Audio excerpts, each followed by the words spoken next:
आदित्य, अब एक बड़ा सवाल ये भी है कि क्या हिंदू वोट बैंक में जो कांग्रेस के लिए एक बड़ी अड़चन बनकर के हमेशा उभरे हैं वो है दिग्विजय सिंह। क्या दिग्विजय सिंह के जो बयान है, उनकी जो सोच है हिंदुत्व को लेकर के, क्या ये कांग्रेस के वोट बैंक में डाका डालने का काम करेगी?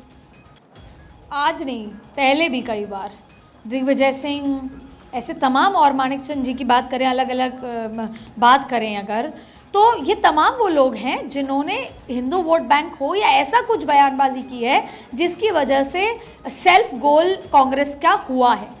और ख़ास तौर पे दिग्विजय जी इसके मास्टर हैं।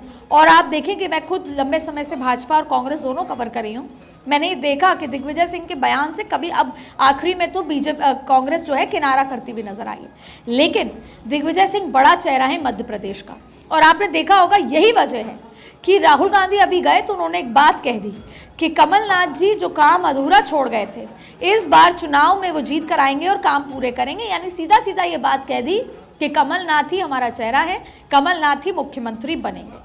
यही वजह है कि फिंगर्स क्रॉस्ड है कि दिग्विजय सिंह ऐसी कोई बात ना कहते, क्योंकि वो अपने आप को सेक्युलर बताते हैं। कांग्रेस की आइडियोलॉजी सेक्युलर रही है, तो सेक्युलर बताते हैं तो ऐसी कुछ बात कह जाते हैं जो हमेशा बीजेपी को फायदा दे जाती है, नरेंद्र मोदी को फायदा दे जाती है और कांग्रेस को नुकसान दे जाती है। इसलिए आपने देखा होगा कि ज्यादातर कमलनाथ ही आगे बढ़ते हुए नजर आ रहे हैं। और कमलनाथ ने जो हिंदू वाला फैक्टर, जो कार्ड है, जिस तरीके से वो खेल रहे हैं, जैसे अभी मैंने पहले कहा था कि आरएसएस की लेबोरेटरी थी मध्य प्रदेश, बीजेपी की हिंदुत्व की फैक्ट्री है, वहां पर जिस पिच पर कमलनाथ खेल रहे हैं वो वोट बैंक में सेंधमारी लगाने की पूरी प्रयास कर रहे हैं। और कहीं ना कहीं पार्टी ने दिग्विजय सिंह से थोड़ा किनारा भी किया है, जिससे उनकी बयानबाजी सीधे सीधे सेल्फ गोल की तरह या फाउल ना करे कांग्रेस को। जी आदित्य, वीडी शर्मा ने क्या कुछ कहा है अपने दर्शकों को, पहले वो भी सुनवा देते हैं, फिर इसका विश्लेषण करते हैं। हिंदुत्व से, इन्हें हिंदू से और इन्हें हर प्रकार से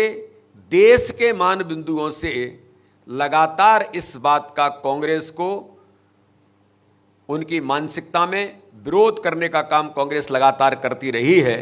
श्रीमान राहुल गांधी जी मध्य प्रदेश के अंदर शहडोल में दौरे पर हैं। वहां भी वो जो कह रहे हैं, आप मीडिया के मित्रों ने सुना होगा, वो कह रहे हैं कि आदिवासी अलग है और जनजाति अलग है, वनवासी अलग है। ये वनवासी बाहर से आए हैं। कांग्रेस, जो मैं बार बार इस बात को कहता हूं कि कांग्रेस के खून में आज भी अंग्रेजों के जीन्स हैं। फूट डालो, राज करो। तो अदिति, वीडी शर्मा ने साफ तौर पर जवाब दे दिया राहुल गांधी को, लेकिन बड़ा सवाल अदिति इसमें यह भी है कि क्या मध्य प्रदेश हिंदुत्व की एक नई प्रयोगशाला के रूप में है, क्योंकि इसी बात का जिक्र तो राहुल गांधी कर रहे हैं।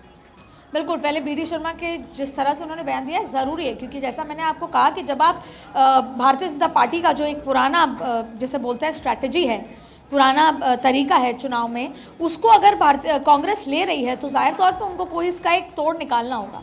तो इसलिए बार बार, और कांग्रेस ने इस बार हिंदू कार्ड पे तो कमलनाथ पूरी तरीके से, आज की तारीख में अगर कांग्रेस में पूरी तरीके से हिंदू कार्ड पे कोई काम कर रहा है तो एक तो है कमलनाथ, दूसरी हैं प्रियंका गांधी, और फिर राहुल गांधी बाद में आते हैं। राहुल गांधी भी पूरा दंडवत प्रणाम करते हैं। जब अभी भारत जोड़ो यात्रा में आए थे तो पूरे उस वेशभूषा में थे, उन्होंने दंडवत किया था इंदौर में जाकर। इसके अलावा तमाम ऐसे उनकी तस्वीरें नज़र आई हैं, खुद प्रियंका गांधी की आई हैं गंगा आरती के साथ, तमाम तरीके की तस्वीरें देश भर से, उत्तर प्रदेश, मध्य प्रदेश में आई हैं। तो ऐसे में जो वीडी शर्मा कह रहे हैं, वीडी शर्मा बार बार कह रहे हैं, क्योंकि अब जाति जनगणना पे भी कांग्रेस काम कर रही है, शहडोल में उन्होंने एक बड़ा बयान भी दिया है। तो ऐसे में उस मिथ को तोड़ने के लिए भारतीय जनता पार्टी अब एक ही बात कह रही है कि हिंदुओं को तोड़ने का काम कर रही है। यानी कि वो हिंदुओं के साथ आगे बढ़ रहे हैं, हिंदू वाली छवि, हिंदुत्व वाली, हिंदुइज्म वाली छवि से आगे बढ़ रहे हैं।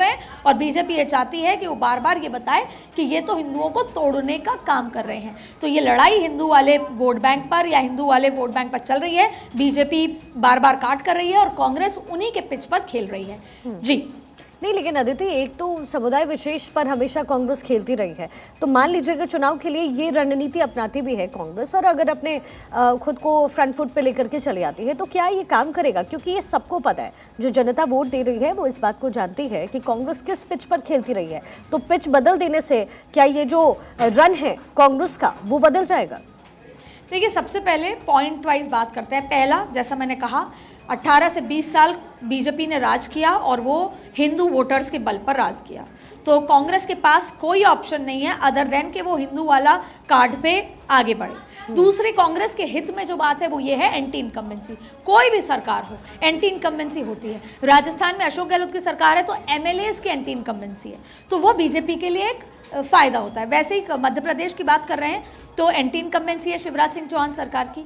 तीसरी बड़ी बात है कि एक इमोशनल कहीं ना कहीं सपोर्ट इस बार कमलनाथ को इसलिए है कि वहाँ की जनता को लगता है कि कमलनाथ को सरकार मिली भी, वो सीएम भी बने और फिर उनकी सरकार गिर गई।